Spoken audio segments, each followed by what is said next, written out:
اتنا بڑا تاجر اور بیٹھے بیٹھے انا للہ و انا الیہ راجعون. یہ ہے دنیا. اٹ از کالڈ دنیا. تو اتنی موتیں اپنی سامنے میں نے بھی دیکھ لیں, آپ نے بھی دیکھ لیں, اتنے لوگوں کو مرتا دیکھا. اور موت ایسی ظالم چیز ہے, وہ یہ نہیں دیکھتی کہ آپ کی بچی کی ابھی شادی ہونے والی ہے, آپ ابھی پہلی یا دوسری کی تیاری کر رہے تھے, آپ کی ابھی جاب لگی ہے, تنخواہ کا پہلا دن ہے آپ کا بیٹا ابھی جوان ہوا ہے, یا یہ کہ آپ کے ابا کو آپ کی ابھی ضرورت ہے, یا معاشرے کو آپ کی ابھی ضرورت ہے. کچھ بھی نہیں دیکھتی. کوئی بھی کسی بھی ٹائم پہ مر سکتا ہے. میں اکثر اس موقع پہ ایک واقعہ بیان کرتا ہوں. ہمارے ایک دوست تھے عالم, بڑے مالدار بھی, اکلوتے بیٹے اپنے والد کے. انہوں نے پڑھا لکھا کے ان کو عالم بنایا, بہت پیسہ خرچ کیا اور ہر لحاظ سے ان کو بے فکر کر دیا. وہ تھے بھی بڑے ذہین اور بڑے پرہیزگار, اور بہت خوبصورت بھی تھے. ساری چیزیں جمع ہو جائیں, دین کی خدمت کا جذبہ بھی, دین کا مضبوط علم بھی, خاندانی اعتبار سے بھی, اور ینگ بالکل. تو ہمارا جب ہم طالب علم تھے, ہم نے کہا یار اللہ ان سے بہت کام لے گا, یہ بہت کچھ بڑے بنیں گے یہ. تو ہائی روف میں کہیں جا رہے ہیں پیچھے بیٹھے ہوئے, تو کچھ اوباش قسم کے لڑکے کراچی میں, وہ ریوو یا ویگو ٹائپ کی کوئی گاڑی تھی بڑی, اس میں غلط اوورٹیک کیا ان لڑکوں نے اور ہٹ کیا. آن دا اسپاٹ ان کی ڈیتھ ہو گئی. اچھا, ایک رات پہلے میرے سے گپ شپ ہوئی, بہت اچھی گپ شپ ہو رہی ہے ہماری, اور گپ شپ بھی کیا ہو رہی ہے بہت معذرت کے ساتھ, میں ان کو دوسری شادی کی ترغیب دے رہا تھا. میں نے کہا آپ کے پاس اتنا پیسہ ہے, آپ خوبصورت بھی ہیں ماشاءاللہ, علم بھی آپ کے پاس بہت ہے, تو آپ کو چاہیے کسی بیوہ سے دوسری شادی کر لیں. بیوہ سے میں ترغیب دے رہا تھا ان کو. انہوں نے کہا یار میری گھر والی راضی نہیں ہے, میری وائف میری پھڈے کر رہی ہے, میں نے بات چلائی ہے, ایک دن پہلے بھی ہوئی تھی نا, تو بات چلائی ہے, بڑا مسئلے ہو گئے, یہ نہیں ہو سکتا, اٹ ازنٹ پاسبل وغیرہ وغیرہ, آج کل نہیں. میں نے کہا بھائی دیکھو, میں نے ان کو یہ سمجھانے کی کوشش کی کہ آپ اگر مر جاتے ہیں تو آپ کی بیگم بیوہ ہو جائے گی, وہ ساری زندگی بیٹھی رہے گی پھر ایسے ہی. تو اس چیز کو معاشرے میں پروموٹ کریں. میں نے کہا آپ بھی مر سکتے ہیں, میں بھی مر سکتا ہوں, کوئی اور بھی مر سکتا ہے, تو جو حالات دوسری عورتوں کے وہ ان کے ساتھ ہو جائیں گے. تو آپ اس کی بنیاد رکھ لیں تاکہ اللہ نہ کرے آپ مرتے ہیں تو کوئی آپ کی بیوہ سے کر لے, آپ کے بچوں کو کوئی سرپرست مل جائے گا. 2-3 بچے تھے ان کے, کوئی سرپرست مل جائے گا آپ کے بچوں کو, کوئی جو ہے وہ. اور ظاہر ہے یہ خاندان میں ہی کرتا ہے نا, یعنی خاندان والے کریں تو ٹھیک ہے, غیروں میں تھوڑی بچے جا سکتے ہیں. تو میں نے کہا ہمت کریں, بہت ہمت دلائی ہے جی, میں نے گھنٹہ لگا دیا ہوگا ان کے اوپر. پھر آخر میں کہنے لگے اس زمانے میں عدل بہت مشکل ہے, برابری نہیں ہو سکتی. میں نے کہا آپ کو اللہ نے پیسہ بھی دیا, آپ متقی بھی ماشاءاللہ ہماری رائے میں, اور لوگ بھی کہتے ہیں آپ پرہیزگار آدمی ہیں. آپ کے جو پورے خاندان سے دین کے معاملے میں ٹکر لینے کے واقعات بھی مجھے معلوم ہیں. ان کے بڑے واقعات تھے کہ ایک دفعہ ان کو کہیں شبہ ہو گیا کہ میرے والد کی جو کمائی ہے اس میں کچھ شبہ ہے, تو وہ گھر سے بائیکاٹ کر لیا انہوں نے کہ میں نہیں کھاؤں گا. پھر وہ پتہ چلا نہیں ایسا نہیں ہے. میں نے کہا آپ نے کئی موقع پہ دین کے معاملے میں پورے خاندان سے ٹکر بھی لیا ہے, تو اس کا مطلب آپ میں حوصلہ بھی ہے. اس کے باوجود بھی اگر آپ عدل نہیں کر سکتے تو پھر میں نے کہا یہ قرآن سے 4 شادیوں والی آیتیں نکال دیں, یہ ایسے ہی اللہ نے نازل کر دی ہیں, دنیا میں کوئی بھی عدل کر ہی نہیں سکتے. تو اللہ نے بس جنرل نالج کے لیے بتا دیا کہ 2 بھی کر سکتے ہو مجبوری میں, لیکن پریکٹیکلی یہ ممکن نہیں ہے. تو ویسے ہی آ گئی. میں نے ان کو سمجھانے کے لیے, ہنسنے لگے, مانے پھر بھی نہیں. میں نے دیکھا ہے کہ جب میں دلائل کے انبار لگاتا ہوں لوگ ہنستے ہیں, مجھے پتا ہوتا ہے مانیں گے پھر بھی نہیں, بس ہنستے ہیں مسکراتے ہیں, ویل ڈن, زبردست دلائل آپ کے, اچھا السلام علیکم, جا رہا ہوں. ایسا ہی ہوا. اگلے دن 12 بجے مجھے خبر آئی کہ ان کے ایکسیڈنٹ میں انتقال ہو گیا. اف, مجھ پہ بڑی قیامت گزری. ان کے گھر والوں کا, ہمارے گھر والوں کے پاس فون آیا کہ وہ رات آئے تھے اور کہنے لگے کہ میں بھی ایک کرنا چاہتا ہوں, کسی بیوہ سے کر لوں گا. تو ظاہر ہے خواتین تو اس پہ رد عمل کرتی ہیں جو ایک نیچرل ہے بالکل. کہہ رہی میں نے اتنا ری ایکشن کیا کہ صبح جانے سے پہلے انہوں نے کہا کہ بے فکر رہو, میرا ارادہ نہیں ہے, خام خامے ٹینشن نہ لو. اچھا, میں نے اب بات چل پڑی ہے تو ایسی اپنی نجی باتیں کرنی نہیں چاہیے, لیکن جب چل پڑی ہے تو بس اللہ کی طرف سے ہو گیا. یہ میرا کوئی ارادہ نہیں تھا ایسی باتیں. تو میں نے اس وقت تازہ دوسری کی ہوئی تھی اور بہت موسٹ وانٹڈ بنا ہوا تھا میں کہ جہاں ملے کوٹو اس کو پکڑ کے. میں ٹھیک ٹھاک ٹینشن میں تھا ان دنوں میں. تو ان کے گھر والوں نے ہمارے گھر والوں کو فون کیا کہ آپ کو جو غم پہنچا ہے نا کہ آپ کے میاں نے دوسری کی ہے, وہ میرے غم سے بہت کم ہے. آپ کے بچوں کے پاس باپ بھی ہے, آپ کی ایک سوگن آئی ہے بس. مجھے جو غم پہنچا ہے, میرے میاں رات کو بات کر کے گئے ہیں اور پھر ایگریمنٹ کیا نہیں کروں گا, تو میں تو سرے سے میاں سے ہی محروم ہو گئی.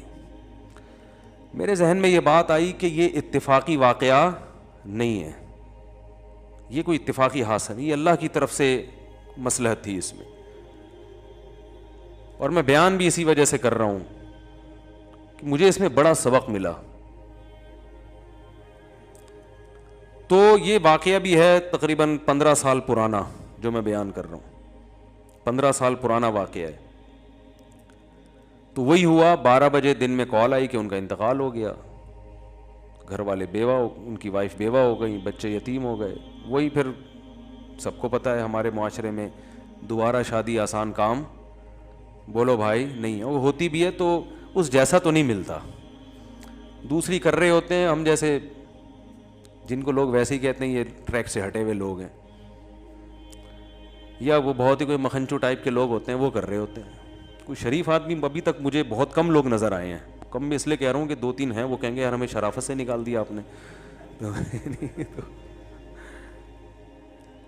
تو کوئی سمجھدار آدمی, کوئی عزت دار لوگ, کوئی وہ نہیں تیار ہوتے اس کام کے لیے. تو میں کہتا ہوں یار بس یہ سوچ لیا کرو کہ بیوی میری بیوہ بھی ہو سکتی ہے, اور عورتیں بھی یہ سوچ لیا کریں کہ میں بیوہ بھی ہو سکتی ہوں. اللہ جیسے دوسری عورتوں سے اللہ نے میاں کو چھینا ہے, تو میرے میاں کو بھی اللہ مجھ سے چھین سکتے ہیں. تو معاشرے کی ایک ضرورت ہے. خیر, یہ بات یہاں سے چلی تھی کہ جب ان کی انتقال کی خبر آئی نا, تو میں بہت پریشان ہوا کہ یار ان کے والد نے ان کو اتنا پڑھایا, آج پھل کھانے کا وقت تھا. آج وقت تھا بھئی تاجر اپنے ایک بیٹے کو وقف کر دے, اب وہ عالم بنے, اب ماشاءاللہ دین کی خدمت کا موقع ملا, اور اللہ نے وہ خدمت ہی نہیں لی, پہلے ہی موت ہو گئی. اور موت بھی ایسے ہوئی ہے کہ ان کے لیے جو گاڑی ادارے نے رکھی تھی وہ گارڈ کے ساتھ, بڑی گاڑی کہ اس میں جائیں گے یہ, کیونکہ کراچی کے حالات بہت خراب تھے. تو ان کے والد نے کہا تھا کہ میرے بیٹے کو آپ جب بڑی گاڑی دیں گے اور گارڈ دیں گے, یہ نظروں میں آ جائے گا لوگوں کی, تو خام کی دشمنیاں بنیں گی. ان کو ہائی روف میں ایسی کھچاڑا سی گاڑی میں جس میں کوئی یہ سمجھے ہی نہیں کہ یہ کوئی بڑی شخصیت ہے, یہ کسی بڑے ادارے سے ان کا تعلق ہے. تو زندگی بچانے کے لیے ہائی روف کا انتظام کیا تھا, اور وہی ہائی روف موت کا ذریعہ بن گئی. اس لیے ہم کہتے ہیں زندگی کے اسباب اختیار ضرور کرو, صحت کے اسباب ضرور اختیار کرو, لیکن ہوگا وہی جو چاہے گا اللہ. جو سبب ہے وہی موت کا ذریعہ بن جائے گا اگر اللہ چاہے گا. تو ان کو تو ہائی روف میں اس لیے بٹھایا تھا کہ تاکہ ہائی لائٹ نہ ہو, کراچی کے حالات خراب ہیں, لوگ یہ نہ سمجھیں کوئی بڑا آدمی جا رہا ہے, تو خام میں دہشت گرد نشانہ بناتے ہیں ایسے لوگوں کو. اور وہی ہائی روف, کیونکہ آگے بڑی گاڑی سے بڑی گاڑی ٹکرائے تو اتنا مسئلہ نہیں ہوتا. ہائی روف تو بیچاری ویگو کے سامنے کوئی حیثیت نہیں ہے نا اس کی. تو میں جو بات کرنا چاہ رہا تھا وہ یہ کہ میں بہت پریشان رہا کہ یار اس میں کیا حکمت ہے اللہ کی. اللہ کا تو کوئی کام حکمت سے خالی نہیں ہوتا نا. اس میں کیا حکمت ہے کہ اتنے اچھے آدمی اور اتنے ہر لحاظ سے اللہ نے ان کو نوازا. ابھی شادی بھی ہو سکتا کر لیتے بعد میں, وہ تو اس وقت انہوں نے انکار کر دیا. شروع میں تو سبھی کرتے ہی ہیں, بعد میں ایک دماغ میں ایک وائرس چلا جاتا ہے ان کے. میرے بیان جو بھی سنتا ہے نا, خواتین سے کہتا ہوں کہ ان کا کووڈ-19 کا ٹیسٹ کروایا کرو. ہمارا والا کووڈ-19, یہ شادی والا, یہ وائرس ایک دفعہ جو میرے پاس آ گیا یہ پھر نکلتا نہیں ہے. یہ جیسے کووڈ-19 شکلیں بدل کے آ رہا ہے نا لندن میں کسی اور الگ ہی سٹائل میں آیا یہ, تو یہ شکلیں بدل کے آئے گا جب تک بندہ بوڑھا نہیں ہو جاتا. ہاں بوڑھا ہو جائے گا پھر وہ ایک بھی اس کو بری لگے گی, ایک کی باتیں بھی, یہ کیا شادی لگا کے رکھی ہوئی. جب تک جوان ہے اور میرا بیان سن رہا ہے, یہ وائرس یہ تو ہوتا ہے کہ ایکٹیو نہ رہے, لیکن ختم ہو جائے یہ نہیں ہوتا. تو کسی بھی وقت ایکٹیو ہو سکتا ہے. وہ کس وقت ہوتا ہے پھر وہ الگ ٹاپک ہے, وہ پھر موضوع ہٹ جائے گا. کہ وہ بعض دفعہ آپ کہہ رہے ہوتے ہیں نہیں یہ دوسری شادی, بالکل مفتی صاحب غلط باتیں کرتے ہیں, کیا ہے لیکن زندگی کے کچھ مواقع ایسے آتے ہیں کہ آپ کو آئے گا یار اجازت ہے, ٹھیک ہے نا, کچھ ایسے موقع آ جاتے ہیں یار یہ بھی آپشن ہے, چاہے جتنا آپ انکار کریں. تو اب جب ان کی ڈیتھ ہو گئی میں پریشان, میں نے کہا اللہ اس میں تیری کیا حکمت ہے. تو مجھے جو جواب ذہن میں آیا نا, بہت بڑی حکمت یہ ہے کہ اللہ یہ بتانا چاہتا ہے کہ کوئی بھی کسی بھی ٹائم پہ مر سکتا ہے, بس یہی حکمت ہے. کسی خوش فہمی میں مبتلا ہونے کی ضرورت نہیں ہے کہ میں تو یہ ہوں, میرے تو بیانات دنیا سن رہی ہے, میرے تو فین فالوونگ بہت زیادہ ہے, ہم نے تو ابھی یہ کرنا ہے, اور آپ کا بزنس ایسا ہے, اور ابھی تو ہمارے بچے چھوٹے چھوٹے ہیں, ابھی تو اللہ تعالیٰ میری بیوی کو بیوہ نہیں کر سکتا, میرے چھوٹے چھوٹے بچوں کو یتیم نہیں کر سکتا, ابھی تو جناب میں نے جو ہے وہ پڑھائی مکمل کرنی ہے, اور پھر ابھی تو ایک سیمسٹر رہ گیا میرا, باقی سارے کمپلیٹ ہو گئے, ابھی تو میں MBBS ڈاکٹر بن گیا ہوں, 2 سال کی بس جاب رہ گئی, ہاؤس جاب, اس کے بعد تو مزے ہی مزے ہاؤس جاب ہو گئی ہے, اور بس اب تو کلینک کھولنی ہے, اور پھر جناب پیسے کمانے ہیں, اور یہ کرنا ہے اور وہ کرنا ہے. بھائی جان کوئی بھی کسی بھی ٹائم پہ مر سکتا ہے, ایسا اللہ کی طرف سے کوئی گارنٹی نہیں ہے, سمجھ رہے ہو, بلکہ اللہ دکھائے گا. اور یہ انگریزوں میں بھی ہوتا ہے جن کی صحتیں ہم سے اچھی ہیں. کل ایک ڈاکٹر صاحب سے بات ہو رہی تھی, یورپ میں ہوتے ہیں, انہوں نے کہا کہ گوروں کی یہاں صحت اتنی اچھی ہے, لیکن حیران ہوتے ہیں کہ 27 سال جوان لڑکا جس کی خوراک بھی بہت ہی حساب و کتاب سے, اور فزیکل فٹنس کا ٹرینر ہے, لوگوں کو گائیڈ کر رہا ہے, وہیں کی یونیورسٹی میں پڑھا ہوا, لیکن ایسی بیماری ہو جاتی ہے کہ ہم حیران ہوتے ہیں اس کو کیسے ہو گئی. بیماری کا کوئی سبب نہیں ہوتا, لیکن آدمی موت کے منہ میں چلا جاتا ہے. تو وہ خود یہ کہہ رہے تھے کہ بس یہ اللہ کے کام ہے, سب کچھ سائنس نہیں ہے, سب کچھ اسباب نہیں ہے. تو میں نے ان کو, ڈاکٹر صاحب کو بھی یہی کہا, میں نے کہا اللہ اصل میں یہ بتانا چاہتے ہیں کوئی بھی دنیا میں کسی بھی ٹائم پہ مر سکتا ہے. جو اللہ نے دعویٰ کیا نا مسافر خانہ ہے, متاع الغرور, دھوکے کا گھر ہے, تو اللہ کی بات غلط تھوڑی ہو سکتی ہے. اگر یہ دنیا ایسی اللہ بنا دے کہ آپ اپنی صحت کا بہت خیال رکھ رہے ہو, تو آپ نے واقعی 90 سال ہی جینا ہے, سب کے ساتھ ایسا ہی ہونا شروع ہو جائے, تو یہ دھوکے کا گھر تھوڑی ہوگی. دھوکا اسے کہتے ہیں کہ دکھاؤ کچھ اور دو کچھ اور. جیسے دکاندار بعض دفعہ آپ سبزی لینے جاؤ نا سبزی منڈی میں, تو اوپر کے رو میں کینو بڑے خوبصورت سے رکھے ہوئے ہوتے ہیں, گھر میں لاؤ تو اندر پتہ نہیں کیا نکلتا ہے. اس کو کیا کہتے ہیں؟ دھوکا. تو اللہ نے بھی بار بار قرآن میں کہا ہے کہ متاع الغرور یہ دھوکے کا سامان ہے, دار الغرور ہے, دھوکے کا گھر ہے. تو دھوکے کا مطلب یہی ہے کہ دنیا جب آپ کو خوبصورت خواب دکھائے گی, آپ سمجھو گے یار ابھی یہ ہو جائے گا, ابھی یوں ہو جائے گا, ابھی ایسے ہو جائے گا, ابھی تو اڑو بچہ ہو جائے گا, پتہ چلے گا کہ جی سارے پلان آپ کے 2 سیکنڈ کے اندر خاک میں مل جائیں گے. تو اس لیے عقل مند لوگ اس دنیا کے لیے کوشش کرتے ہیں, اس دنیا سے دل بولو نا, بولنے میں کیا ہے, آپ کو دماغ میں اتروانا چاہتا ہوں بھائی. یہ باتیں چاہیں تو ہم ایک سینٹنس میں مکمل کر سکتے ہیں. اگر میں یہاں بیان کے لیے بیٹھوں میں کو دیکھو دنیا مسافر خانہ ہے, بس بیان کمپلیٹ ہو گیا, آپ جائیں اپنے گھر, آیت کا حوالہ دے دیا ہم نے, ختم ہو گئی بات. تو یہ جو اتنی لمبی تقریر ہوتی ہے, یہ تو ایک چھوٹی سی بات کو کھوپڑی میں بٹھانے کے لیے ہوتی ہے. ہمارے حضرت کے ہر روز بیان ہوتے تھے, اور روزانہ بیان یہیں سے شروع ہوتا دنیا مسافر خانہ ہے, اور ختم یہیں پہ ہوتا دنیا مسافر خانہ ہے, بس. اب کوئی اگر ان کے بیان میں آتا, کہتے یار یہ مفتی اعظم ہیں, حضرت مفتی تقی عثمانی صاحب کے استاذ ہیں, اتنا علم ہے, بیان دیکھو ان کا, دنیا مسافر خانے سے شروع کیا اور مسافر خانے پہ ختم. اور اپنے آپ کو کہتے بھی یہی تھے, واقعات سناتے تھے. کہتے ہیں میں جب سعودی عرب سے آتا ہوں تو میرے میزبان فون کر کے پوچھ رہے ہیں آپ کہاں ہیں, گھر پہنچ گئے؟ کہ نہیں میں گھر نہیں پہنچا, میں نے ناظم آباد میں ایک مسافر خانہ لے لیا ہے. ہوٹل ہوتے ہیں نا مسافر, پہلے مسافر خانہ کہتے تھے, اب ذرا اس کو تھوڑا سا اچھے نام دے دیے گئے.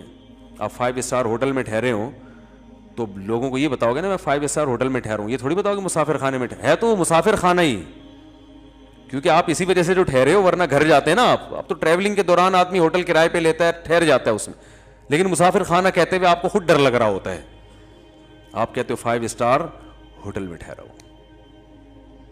تو ہمارے حضرت اپنے گھر میں ٹھہر کے کیا کہہ رہے ہیں, مسافر خانے میں. تو حضرت فرماتے ہیں وہ میزبان نے مجھے فون کیا, آپ گھر پہنچ گئے؟ انہوں نے کہا مسافر خانے میں ہوں ناظم آباد کے. اس نے کہا پھر دوبارہ ایک دن بعد فون کیا, آپ پہنچ گئے؟ انہوں نے کہا میں گھر میں نہیں ہوں, میں مسافر خانہ ناظم آباد میں. حالانکہ حضرت کے پاس پیسہ بہت تھا ماشاء اللہ, اللہ نے رزق کے دروازے کھولے ہوئے تھے, دل نہیں لگایا پیسے سے. پھر فون کیا تیسرے دن, حضرت آپ گھر وہ میزبان کو فکر ہے بھائی یہاں سے گئے ہیں, گھر پہنچ کے خیریت کی اطلاع دیں. حضرت ان کی کھوپڑی میں بٹھانا چاہتے تھے. اگر یہ سارا پروسیس نہ کرتے نا حضرت, اس طرح سے ٹینشن نہ دیتے, تو ان کی دماغ میں بات اترتی نہیں ہے. تیسرے دن پھر انہوں نے کال کی, گھر پہنچ گئے, فرمایا ناظم آباد کے مسافر خانے میں. تو انہوں نے کہا کہ حضرت گھر کیوں نہیں جا رہے آپ, خیریت تو ہے؟ تو حضرت نے فرمایا گھر قبرستان ہے, جہاں جائیں گے تو آرام سے پڑے رہیں گے وہاں قیامت. یہ تو مسافر خانہ ہے, میرے ابا آئے تھے وہ چلے گئے, اماں آئی تھیں وہ چلی گئی, دادا نانا, آدم علیہ السلام سے پبلک آ رہی ہے اور جا رہی ہے. ہزاروں سال گزر گئے, ان میں 50 60 سال تو ہماری زندگیاں ہیں. تو کیا یہ زندگی کی کیا حیثیت کیا ہے 50 سال کی؟ ارے ہزاروں سال میں 40-50 کی کیا اوقات ہے بھائی, ایسے گزرتے ہیں ٹھک ٹھک کر کے. اور ہم میں سے بہتوں کے آدھے سے زیادہ گزر چکے ہیں, یا جہاں جو لوگ بیٹھے ہوئے بچے ہوں گے جنہوں نے 60-70 سال ابھی دیکھنے ہوں گے, ان میں بھی 100% نہیں پتا کہ کس نے پورے دیکھنے کس نے نہیں دیکھنے. تو ہم میں اکثریت تو ویسے ہی اب 20-22 کے رہ گئے, بہت زیادہ ہو گیا, وہ بھی صحت کا اگر بہت خیال کریں تو. ورنہ جس سپیڈ سے رات کو کھانا کھا رہے ہیں لیٹ, تو آپ ایک دن کھائیں گے کھانا یہی قورمے بریانی پھوڑ کے سو جائیں گے, اور صبح پولیس بھی آپ کو نہیں اٹھا سکے گی. بہت لوگ ایسے ہوئے سوئے صبح نہیں اٹھے, اس لیے کہ وہ آپ حیران ہوں گے یار یہ موت کیسے ہو جاتی ہے, رات کو اتنا کھا کے سوتے ہی رہ گئے. یاد رکھو جس دن صبح اٹھتے ہو نا اس دن حیران ہوا کرو کہ 1 بجے کھایا تھا کھانا, اور اتنا طبیعت سے گھی اور یہ سب چیزیں پھوڑی تھیں, نان تافتان کھائے تھے, پھر بھی صبح اٹھ گئے. تو جس دن صبح اٹھا کرو اس پہ حیران ہونا چاہیے کہ اللہ کی قدرت ہے کہ اس نے زندگی ایک اور دن بڑھا دی آپ کی. ورنہ ہم جو کھا پی کے رات کو 12-1 بجے دعوتوں میں پھوڑ رہے ہیں, اس کے بعد کولڈ ڈرنک وغیرہ پی کے اور طبیعت سے سوتے ہیں, تو اٹھنا بنتا نہیں ہے, بنتا نہیں ہے اٹھنا, حقیقت بتا رہا ہوں. یہ تو اللہ کی قدرت ہے کہ اللہ کہتے ہیں چل تھوڑا اور ایک چانس اور دیتا ہوں تیرے کو, تو چانس پہ چل رہے ہیں. تو تعجب اس پہ نہیں ہونا چاہیے کہ ہم اب تک ہم مر کیوں جاتے ہیں, تعجب اس پہ ہونا چاہیے ہم زندہ کیسے ہیں. تو میرے بھائی بات یہ چل رہی تھی کہ ہمارے حضرت نے فرمایا کہ میں ناظم آباد کے مسافر خانے میں. تو مسافر خان, اور واقعی اب حضرت قبر میں, اللہ تعالیٰ ان کی مغفرت فرمائے, ان کی درجات بلند فرمائے, جو انہوں نے کہا تھا وہ ہم نے اپنی آنکھوں سے دیکھ لیا. اور بار بار بیان میں کہتے تھے باپ کسی بھی وقت جا سکتے ہیں بھائی, کبھی بھی جا سکتے ہیں. چلے گئے.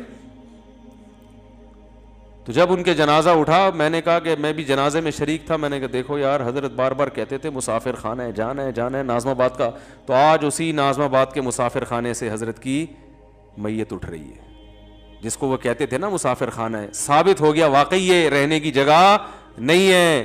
تو میرے بھائی ان ہزار گز کے بنگلوں کی دیواروں سے دل مت لگاؤ. سب سے زیادہ جو خطرناک چیز ہے نا انسان کے لیے, وہ دیواروں اور اینٹوں سے دل لگانا ہے. گاڑی اس کے بعد آتی ہے, کوئی گاڑی سے محبت کرے اتنا برا نہیں ہے, وہ استعمال میں آ رہی ہے. سب سے زیادہ برا ہے ان دیواروں سے محبت کرنا, کیونکہ ان کی عمریں بہت ہوتی ہیں اور آپ کی عمریں ان دیواروں کے مقابلے میں بہت کم ہوتی ہیں. گاڑی آپ کی زندگی میں ہی ایکسپائر ہو جائے گی, تبھی تو کہتے ہیں 10 سال چلا لیا اب کباڑ والے کو دے دے بھائی. آپ جب گاڑی خریدنے جاتے ہو تو وہ مائلیج کو اس نے چینج کیا ہوا ہوتا ہے نا اس کے, کہ بھئی اتنے کلومیٹر چلی ہے, وہ چلی تو پتہ نہیں نوح علیہ السلام کے زمانے سے چل رہی ہوتی ہے وہ, لیکن میٹر میں ایسی سیٹنگ ہوتی ہے آپ کو لگے گا ابھی 10-20 ہزار کلومیٹر چلی ہے وہ. تو آپ کیوں بیچنے کے چکر میں ہوتے ہو کہ یار اب اس کو بہت نچوڑ لیا ہے, اب یہ کام نکال رہی ہے. تو جو آپ نے اپنی زندگی میں اس کو کیش کرا لیا, اس کی زندگی کم ہے, آپ کی زندگی, بولو نا, بولنا اس لیے پڑتا ہے تو دماغ میں بیٹھے گی بات. اور جو انٹرنیٹ پہ بیان سنتے ہیں نا وہ بھی بولا کریں, آپ کی زندگی زیادہ ہے, گاڑی کی زندگی کم ہے. آپ بکری پال لیتے ہو, وہ پیدا ہو کے جوان ہو کے دودھ دے کے بچے پیدا کر کے آپ کی زندگی میں مر جائے گی. بکری سے دل لگانا اتنا برا نہیں ہے وہ, یعنی آپ اس سے فائدہ اٹھا لیتے ہو. کھانے پینے سے دل لگانا اتنا برا نہیں ہے, وجہ اس کی یہ کہ کھا لیتے ہو اپنی زندگی میں. آپ آج میں صبح بیٹھے ہوئے بھائی ہوٹل کا پراٹھا میں نے کھایا کہ نہیں کھایا, یہ مجھے مل گیا, یہ پتہ نہیں 6 مہینے سے مجھے تلاش کر رہے ہیں. آج میں کہیں کام سے گیا تھا تو واپسی پہ ایک ہوٹل ہے, وہ بڑا خاندانی پراٹھا بناتا ہے, تو وہاں میں گھسا, میرا حلیہ تھوڑا چینج تھا, انہوں نے پکڑ لیا, مجھے پہچان لیا. انہوں نے کہا میں تو 6 مہینے سے آپ کے پولیس کی طرح آپ کے پیچھے پڑا ہوا ہوں. تو یہ کیا ہے بھائی؟ اب ڈاکٹر صاحب سے کل میری بات ہوئی, انہوں نے کہا پراٹھے وراٹھے نہیں کھائے. میں نے کہا یار دنیا چھوڑنا آسان ہے, پراٹھا چھوڑنا بہت مشکل کام ہے. ہم بد پرہیزی بس ایک ہی کرتے ہیں, اور میں نے کہا کوئی بد پرہیزی نہیں ہے, اب اتنا تو چلتا ہے یار. ناشتے میں سردی ہو اور خاندانی قسم کے پراٹھے بنے ہوئے, بھوک ٹائٹ لگ رہی ہو, اور چنے چھولے بھی ہوں اور ساتھ میں انڈا بھی ہو, اور چائے ہو خاندانی, مزہ آتا ہے کہ نہیں آتا؟ ناشتہ اس کے بغیر نہیں ہوتا یار, بچپن سے عادت پڑی ہوئی ہے, کیا کریں. تو یہ مزے کیش ہے, آپ اپنی زندگی میں امید ہوتی ہے کہ پورا کھا لو گے, ٹھیک ہے نا. ان چیزوں سے دل لگتا بھی نہیں ہے انسان کا, کیونکہ فنا ہو رہی ہیں آپ کے سامنے ہی. سب سے بدترین چیز جس پہ آپ کا پیسہ خرچ ہو رہا ہے نا, حدیث کے مطابق, وہ تعمیر ہے. کیونکہ تعمیر کی عمریں بہت لمبی. آپ مکان میں جب کنسٹرکشن کا کام کرتے ہو تو آپ کی ہڈیوں میں کتنا سریا ہے اس کو آپ بھول جاتے ہو, اور اس کی جو بنیادیں ہیں اس کی دیواروں کے سریے کو آپ فوکس کر رہے ہوتے ہو. اتنی مضبوط دیوار, اتنی موٹی دیوار. او بھائی تو اپنی ہڈیوں کا ذرا ٹیسٹ تو کروا لے, اس میں کتنا کیلشیم رہ گیا ہے. ہڈیاں آپ کی بھربھری ہو رہی ہیں, ختم, 4-5 سال کی کہانی ہے. لیکن آپ جناب اتنا سیمنٹ بجری ڈال کے لوگوں کو بتا رہے ہیں, دیواریں دیکھو, اتنا مضبوط مکان بنایا ہے, زلزلہ پروف عمارت بنائی ہے, اور ایسا ہے اور ویسا ہے. اور موت کا فرشتہ ہنس رہا ہوتا ہے کہ یار اس کو دیکھو کہ جس جسم میں یہ بندہ خود رہتا ہے وہ جسم گل سڑ کے ختم ہونے والا ہے, اور اس گلے ہوئے جسم کے لیے جو پیکنگ ہے وہ اتنی مضبوط ہے. ایسے جیسے آپ دیکھو ڈائمنڈ کی پیکنگ, اگر ڈائمنڈ جتنی مہنگی ہو سمجھ میں آتا ہے, لیکن آپ نے کوئی چائے پیک کروانی ہے اور اس کو آپ اتنی خوبصورت پیکنگ میں آپ خرچہ کروا رہے ہو جو چائے کی قیمت سے 10 گنا زیادہ ہے, تو لوگ کہیں گے نا بھائی جو پروڈکٹ اتنی مہنگی نہیں ہے اس کی پیکنگ پہ اتنا تو نے خرچہ کر دیا. تو آپ کے لیے یہ پیکنگ ہے, جو گھر جس میں ہم رہتے ہیں, اتنا مہنگا آدمی نہیں ہوتا جتنا مہنگا گھر ہے اس کا. وہ مرنے والا ہے, وہ ختم ہونے والا ہے. اس لیے پیغمبروں نے اپنی قوموں کو مکان سے دل لگانے سے منع کیا ہے. وَتَتَّخِذُونَ مَصَانِعَ لَعَلَّكُمْ تَخْلُدُونَ. ہود علیہ السلام نے اپنی قوم سے کہا تم گھروں کو ایسے بناتے ہو جیسے تم نے اس میں ہمیشہ رہنا ہے. تمہیں کیا ہو گیا؟ پہاڑوں کو نا تراشتے تھے, چٹانوں کو اتنی محنت کرتے تھے. چٹان کو تراشنا آسان کام ہے؟ تراش کے اندر سے پورا پہاڑ کے اندر گھر کھڑا کر دیتے تھے. تو پیغمبر نے کہا بھائی تم اپنی ہڈیوں کو دیکھو, تمہاری عمر اتنی تھوڑی ہے, اتنی محنت کیوں کر رہے ہو بھائی؟ 4 اینٹیں لاؤ, ڈالو چھت, آرام سے ہنسی زندگی گزارو اور نکلو, جنازہ اٹھے گا, چل بھائی اب تمہارے بچے رہیں گے یہاں پہ. مسافر خانہ سمجھنے کے لیے میرے بھائی ہم تیار؟ بولو نہیں. ہر آدمی سمجھ رہا ہے میں یہاں آیا ہوں تو میں جاؤں گا ہی نہیں, یہاں سے میں جاؤں گا ہی نہیں. کیوں نہیں جائے گا بھائی تو؟ اور یاد رکھو صحت کی وجہ سے کبھی دھوکے میں نہ ہو. میں اگر صحت مند ہوں, آپ اگر صحت مند ہیں, ہم سمجھتے ہیں فٹ فاٹ ہیں, 1 سیکنڈ لگتا ہے بیمار ہونے میں, اور وجہ ڈاکٹر کی بھی سمجھ میں نہیں آئے گی. ہوا کیوں؟ ڈاکٹر کی اپنی بیماری بعض دفعہ سمجھ میں نہیں آ رہی ہوتی اس کے. مائیکل جیکسن کے میں کئی بار واقعہ بیان کیے, 50 سال کا, 2008-9 کی بات ہے, ہمارے 2 صحابہ بتاتے تھے مائیکل جیکسن کا بہت بڑا شو ہونے والا ہے, کروڑوں میں ٹکٹ بک گئے, یہ ہو گیا وہ ہو گیا. مفتی صاحب بڑی عزت دی, اگلے دن آ کے بتا رہے صاحب اس کا انا للہ ہو گیا مائیکل جیکسن کا. لڑکوں نے مجھے بتایا. تو میں نے کہا دیکھو, کیونکہ میرے سامنے تو پہلے اتنے واقعات آ چکے تھے, میں نے کہا بھائی کسی بھی ٹائم پہ کسی کا بھی انا للہ ہو سکتا ہے. اب لوگ باتیں بناتے رہیں گے, اس کو زہر دیا, کوئی کہے گا اس کو وہ خود ہی مرا ہے. بھائی ڈاکٹروں کا ایک پینل اس کے ساتھ 24 گھنٹے رہتا تھا. مائیکل جیکسن کوئی ہماری طرح نہیں ہے کہ کسی کے منہ پہ بھی جا کے چھینک دو تو وہ بس سوری کر کے نکل لو.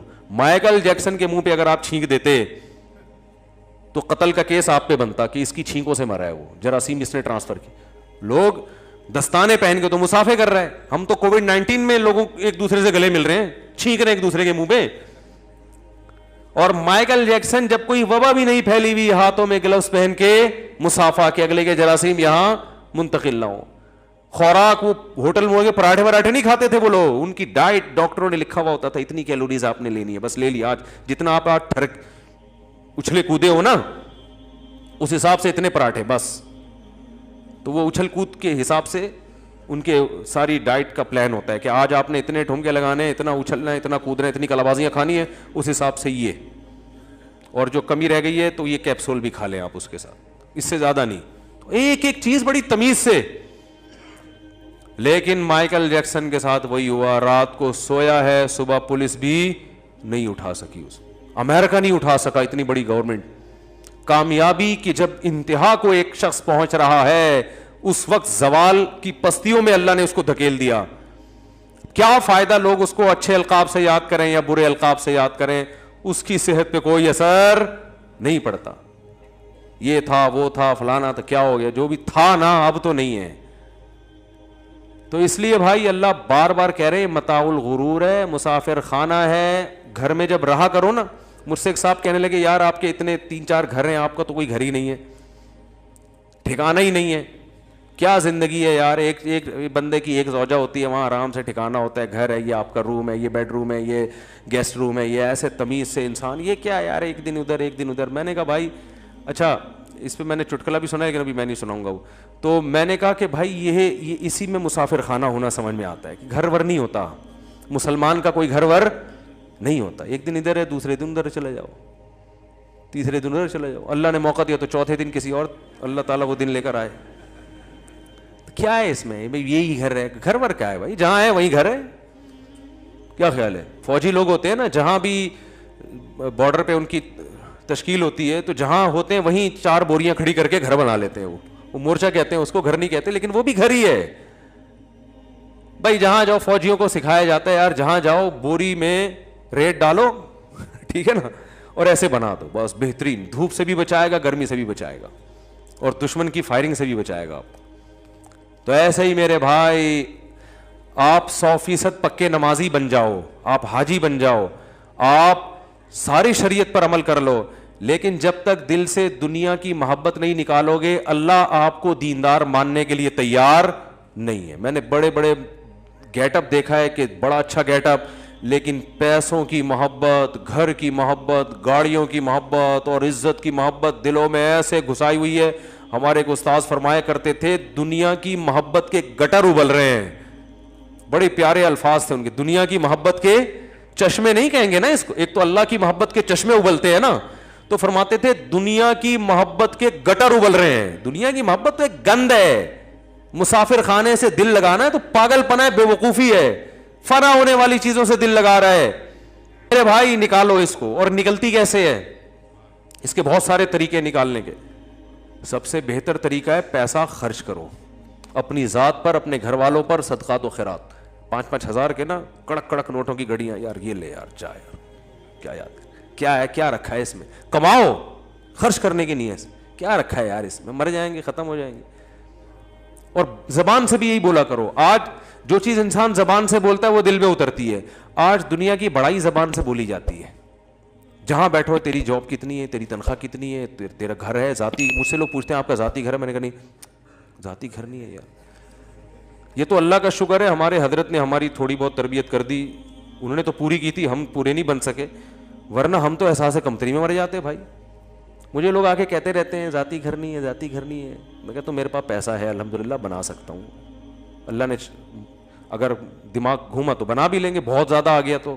پہلے میں نے کہا پراٹھے پھوڑنے دو ہمیں, ٹھیک ہے نا, گاڑی اچھی رکھیں گے, بچوں پہ خرچ کریں گے. پھر اگر بچ گیا اور اتنا بچا کہ صدقہ بھی ہو گیا, خیرات بھی ہو گیا, یہ بچ گیا تو چل یار ابھی مرتے مرتے چلو ایک پراپرٹی. پھر بھی میں نے کہا گھر بنانے کا دل نہیں کرتا, کوئی پراپرٹی چلو مر گئے تو بچوں کے کام آ جائے گی. وہ پھر گھر کی صورت میں بھی ہو سکتی ہے, پلاٹ کی صورت میں. میں نے کہا یہ گریوی ہے, یہ بہت بات کی چیز ہے, یہ تو کھانے دو یار. میں نے کہا تم نے کیا کر لیا گھر بنا کے, بادام کھاتے ہو, کہہ رہے نہیں بادام کے تو پیسے ہی نہیں بچے, وہ سارا تو قسطوں میں جا رہا ہے. ہاں تھوڑا وہ آگے آگے آ جائیں. اوپر چلے جائیں بھائی, جو پیچھے لوگ کھڑے ہوئے ہیں اوپر جگہ ہے. تو ابھی پوری وہ چینج کر دی یار آپ نے ٹون ہماری. تو بٹ ٹائم ہوتا ہے رہا یار, بیان ہے نا. تو کیا کہہ رہا تھا میں, اتنی خاندانی بات کر رہا تھا یار. تو وہ جو ہے نا, میں نے ان سے کہا بادام کھاتے ہو؟ انہوں نے کہا پیسے کہاں, جب آدمی گھر خریدے گا تو بادام کے پیسے کہاں بچیں گے اسے. میں نے کہا پراٹھا ہضم ہو جاتا ہے؟ کہہ رہے پراٹھا تو ہضم نہیں ہوتا, قبض ہو جاتا ہے. میں نے کہا مزے میں تو ہم ہیں. صحیح ہے نا, اور کیا. میں نے کہا مزے تو ہمارے ہیں یار. میں نے کہا یہ ہماری چھت بھی ویسے ہی ہے جیسی آپ کی چھت ہے, کرائے کی ہے تو کیا ہوا, آپ نے بھی نکلنا ہے, ہم نے بھی یہاں سے نکلنا ہے. بھلے ہمارے پاس آپشن یہ ہے کہ ہمیں اگر مالک مکان نے نکال دیا تو پڑوس میں چلے جائیں گے, ٹھیک ہے نا, ادھر چلے جائیں گے. تو آپ کا, میں نے کہا آپ نے تو یہ فری میں ملا ہوتا تو بہت اچھا ہے. آپ نے جو انویسٹمنٹ کروڑوں کی لگا دی نا اس میں, اس کروڑوں میں بہت کچھ ہو سکتا تھا. ہاں زرداری جیسا آدمی خریدتا ہے جس کے لیے کروڑوں اربوں کی کوئی ویلیو نہیں ہے, وہ ٹھیک ہے. تو آپ بھی کو بھی اللہ حلال پیسہ اتنا دے دے کہ آپ اتنا ہو جائے کہ آپ کے سارا آپ کے پاس کرنے دھرنے کے لیے بعض دفعہ بچتا نہیں ہے, تو 2-4 کروڑ ایسے پڑے ہوئے ہیں یار, چل یار ذرا ادھر مکان لے لے یار, چل.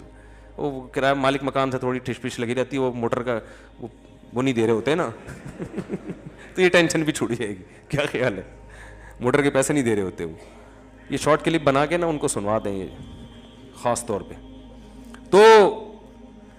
تو یہ سارے کام ہو گئے, سارے مسئلے وسلے لائف بھی ہو گئے. چلو یار اب 2-4 کروڑ ایسے ہی پڑے ہوئے ہیں, صدقہ بھی ہو گیا, آخرت کے لیے صدقہ جاریہ بھی ہو گیا, مدرسے میں بھی لگا دیا, یہ بھی 2-4 کروڑ پڑے ہوئے, چل یار اٹھا کے یار ایک چلو لے لو, چلتا ہے.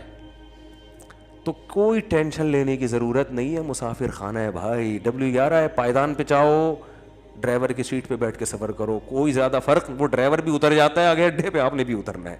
اور بچوں کی بھی بہت زیادہ ٹینشن نہ لیا کرو. جیسے آپ بھی کسی کے بچے تھے, اللہ نے کھلا پلا کے بڑا کر دیا, آپ کے بچوں کو بھی اللہ کھلا پلا کے بڑا کر دے گا. اور بچے اپنی قسمت سے بنتے ہیں بھائی, جب بڑے ہو جائیں گے تو اچھے بنے برے بنے ان کی ہیڈیک ہے. آپ جب تک نابالغ ہیں ٹریننگ تربیت کرتے رہو, بڑے ہو کے سمجھدار ہیں, نیک بن گئے, اچھی بات ہے, خوش ہو جاؤ. نہیں بنے تو بھی ٹینشن نہ لو. نوح علیہ السلام سے زیادہ اپنے بچے کی کون تربیت کر سکتا ہے, وہ کافر نکلا. تو اس لیے ٹینشن صرف ایک ہی لینی ہے آخرت کی, کہ آخرت میں کیا ہو, کیونکہ اصل کیا ہے, بولو بھائی, آخرت. یہاں ٹینشنوں میں اگر آخرت بن رہی ہے بہت اچھی بات ہے, اگر آخرت بگڑ رہی ہے تو بھائی, تو یہاں میرے بھائی اگر آپ کامیاب صدر بھی بن گئے 5 سال کے لیے, 5 سال کے لیے, تو بھی موت تو ہے نا, مرو گے تو ختم, فنش. تو بار بار نا یہ الفاظ زبان سے بھی ریپیٹ کرنے چاہیے. جس محفل میں بیٹھے ہیں وہ بھائی صاحب دھرا رہ جائے گا یار. پہلے لوگ اس طرح کی باتیں بہت کرتے تھے, اب نہیں کرتے. جہاں بھی بیٹھو نا, نبی صلی اللہ علیہ وسلم صحابہ کو ہر موقع پہ مثالیں دیا کرتے تھے. ایک دفعہ آپ صلی اللہ علیہ وسلم نے دیکھا بکری کا بچہ مرا پڑا ہے مردار کچرے میں, تو آپ نے فرمایا کہ اللہ کی اہمیت, جو اللہ کی نظر میں اس دنیا کی اہمیت اس مردار بچے سے بھی کم ہے. یہ بھی کچھ کی بھی کوئی ویلیو ہوگی, اللہ کی نظر میں اتنی بھی ویلیو. مسافر خانہ ہے اور ہم نے اتنا اس کو خدا بنا لیا بھائی. دنیا کماؤ آخرت کے لیے. نبی صلی اللہ علیہ وسلم نے فرمایا جو دولت کماتا ہے یعنی تجارت کرتا ہے اس لیے تاکہ لوگوں سے بھیک نہ مانگنی پڑے, تو آپ نے فرمایا وہ قیامت کے دن پیغمبروں کے ساتھ ہوگا. اچھی نیت سے کماؤ, دل نہ لگاؤ بھائی. دل لگنے کی علامت کیا ہے, چھنتی ہے تو تکلیف کتنی ہوتی ہے, سمجھ رہے ہو. دیکھو پیسہ رکھنا برا نہیں ہے, حضرت سلیمان علیہ السلام نے تو اللہ سے حکومت مانگی تھی. نہ پیسہ رکھنا برا, نہ پراٹھے کھانا برا, نہ بڑی بڑی گاڑیاں, اور گھر بنانا بھی جائز ہے. دل نہ لگاؤ. دل لگنے کا پتہ ایسے چلے گا جب یہ چیزیں نہیں ہوتی تو ٹینشن کتنی لیتے ہو, یہ چیزیں چھن جاتی ہیں تو ٹینشن کتنی لیتے ہو. تو پیسہ ڈوب گیا کوئی مسئلہ نہیں ہے یار, ایسے ہی ہے جیسے W11 کی سیٹ پہ بیٹھے ہوئے تھے, کسی نے اٹھا دیا کھڑا کر دیا, تو چلو یار اب بیٹھے ہوئے تھے زیادہ مزہ آ رہا تھا, کھڑکی والی سائڈ ملی تھی, کراچی کی گندگیاں دیکھتے ہوئے جا رہے تھے ہم, اب جناب ہمیں اٹھا دیا تو کھڑے ہو کے سفر کریں گے, کوئی مسئلہ نہیں ہے. تو تھوڑی سی بس اس میں ہلکی پھلکی سی ٹینشن ہوتی ہے, وہ اتنی ٹھیک ہے, اس سے زیادہ ٹینشن لینے کا بولو نہیں ہے. تو ڈپریشن سے ٹینشن سے نہیں مرو میرے بھائی, یہ ہمارے مذہب کا حکم ہے. کافر اس دنیا کو اصل سمجھتا ہے, ہم اسے W11 سمجھتے ہیں, صحیح ہے نا, مسافر خانہ سمجھتے ہیں. اسی وجہ سے ہم اس میں زیادہ خوش ہوتے ہیں. مسافر کو کوئی چیز مل جائے خوش ہوتا ہے, نہیں ملے پریشان نہیں ہوتا. اللہ سمجھنے کی عمل کی توفیق عطا فرمائے.